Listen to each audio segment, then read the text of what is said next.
महाकुंभ में मची भगदड़ ने कई परिवारों को उजाड़ दिया, कई परिवारों की खुशियों को छीन लिया, कई बच्चे बेसहारा हो गए।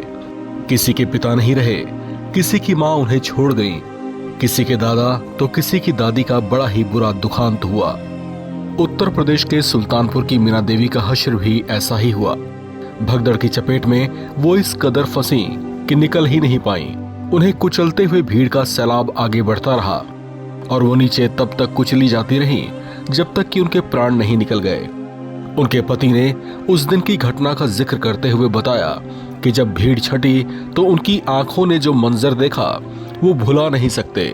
वहां लोग बेसुध पड़े हुए थे। इनमें उनकी पत्नी कौन थी उसे पहचानना भी मुश्किल हो रहा था।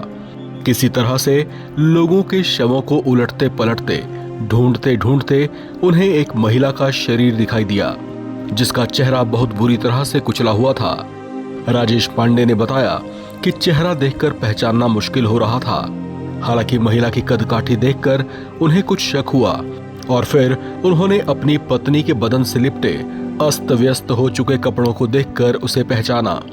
राजेश पांडे पत्नी की ऐसी दशा और उसका ऐसा दर्दनाक अंत देखकर वहीं फूट फूट कर रो पड़े। इसी तरह वो 30 लोग जो इस भगदड़ में मारे गए, उनके घर पर भी मातम पसरा पड़ा है। रोते विलाप करते बहुत से परिजन अपनों के शव लेकर बिलखते हुए वापस रवाना हो गए हैं। पीछे छूट गया है जूते चप्पलों कपड़ों गठरियों के वो ढेर जिसे देखकर भगदड़ की भयावहता का एहसास हो रहा है। महाकुंभ के आयोजन में इस भगदड़ के बाद प्रशासन ने अब बहुत बड़े बदलाव किए हैं।